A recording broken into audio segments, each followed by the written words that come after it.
Good morning, Robert Scribbler filming south and east from Jeanette's Pier for this November the 27th OBX wave report. As we're starting to get into cold season, main story today is it's getting colder here on the Outer Banks and across the United States. Air temperatures right here in Nags Head about 51 degrees Fahrenheit. Ocean water temperatures 56. So that's cold water, cold air. You're going to want to have your full suit, your booties, your gloves, probably your hood. You're probably going to want a 3-4. I went out surfing in 2-3, but I'm crazy. Did get out for surf session number 240 today for 2023. Pretty fun little session here with a little sandbar to the south that I'm filming right now. We got some nice right hand waves, nice rights here, little waves, but nonetheless fun little rides. So yeah, still surfing to be had. The wave conditions are not great with waves here in Nags in the range of 1 to 2 foot. All right, so let's get down to the official observations provided by the model data, the monitors, the buoys, and the National Weather Service. Right now, according to the wave model data and the monitors, Nags Head is looking at 2-foot waves and fair conditions. According to the Pier monitor here, waves are at 2.95 feet, so 3 foot. I don't know, I'm going to call it 1 to 2 foot. Maybe I just got used to bigger waves, but nonetheless it is relatively small here.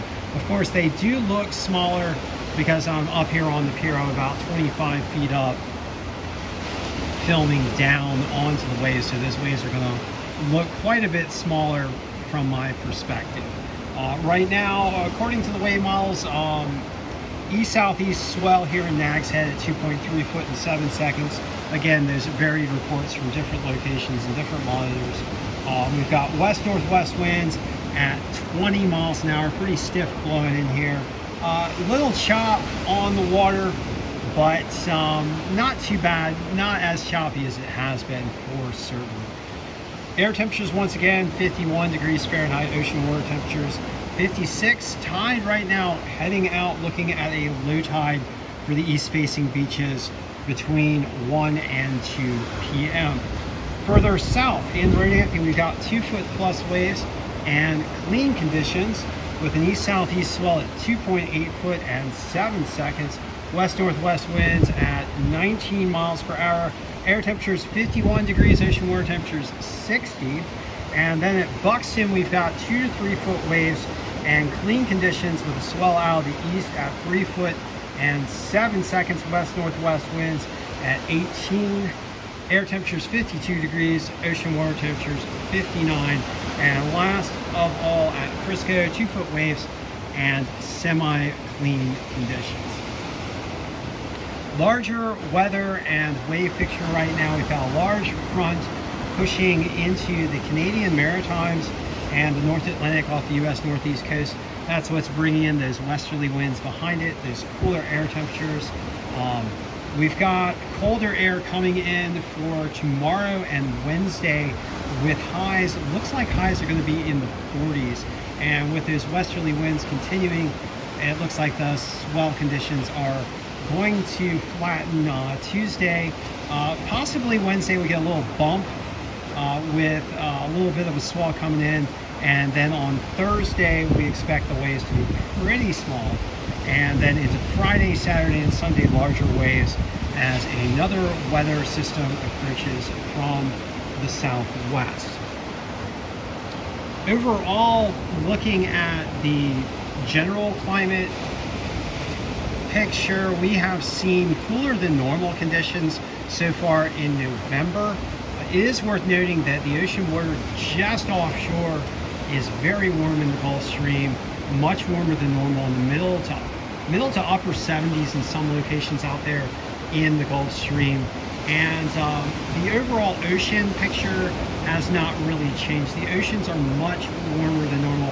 What we're experiencing here in the United States is a persistent trough as cold air comes down from the Arctic onto the continent, and that's been cooling off conditions for the United States over the month of November. What's going to happen in December, January, February is a crapshoot.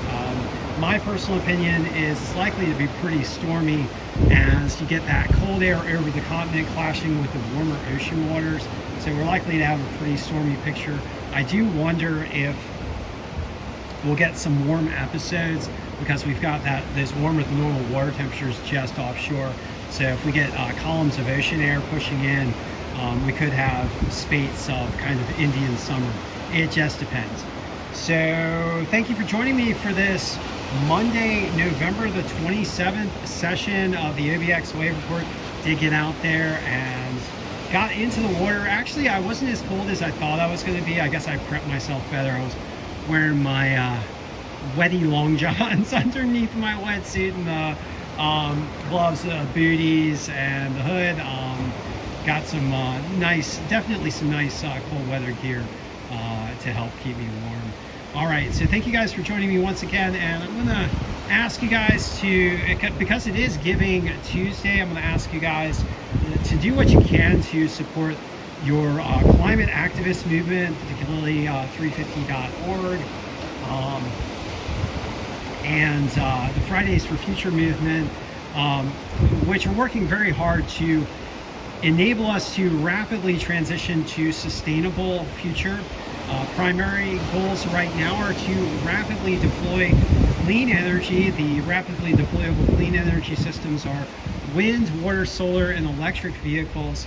Wind, water, and solar is also going to enable us to produce green hydrogen, which can form a basis of a zero carbon liquid fuels economy, and that's starting to happen right now in Europe and in places across the United States. So a very exciting time for clean energy, but it couldn't come sooner because we here on the coastlines are facing very rapidly or more rapidly rising sea levels. This year, sea levels spiked at about 1 centimeter rate of sea level rise as the ocean waters warmed up. You might not think that 1 centimeter annual rate of sea level rise is rapid, but over the course of a century, that is 1 meter. Of course, we're not seeing that rate of sea level rise on average every year. We're more at about 3.6 millimeters per year sea level rise, or just over a foot total century sea level rise. But what's starting to happen to the glaciers down in Antarctica is very scary, and it does look like, unless we very, very rapidly transition to clean energy and get to net zero and net negative carbon emissions, we're looking at global sea level rise in the range of at least 10 to 20 feet over multiple centuries.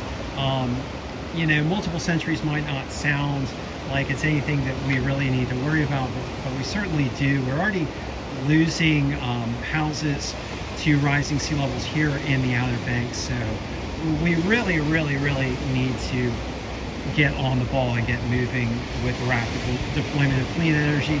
And as far as clean energy goes, I mean, it's all good. I mean, it's not hard. I've been driving a Tesla for 4 years now, and it's the best car I've ever owned, and I'm never going back. We're looking at electric vehicles or clean energy vehicles for us on into the future. Also looking at going 100% wind, water, solar for our electrical source, and we'll talk a bit more about that later. But I know I've talked a bit about it, but it is Giving Tuesday, so please do everything you can to help save our coastlines from the impacts of climate change by helping to support your local, regional, and national and international climate action groups and networks. All right, so thank you for joining me once again. Hope you guys find some waves, get in the water, enjoy some good surf today.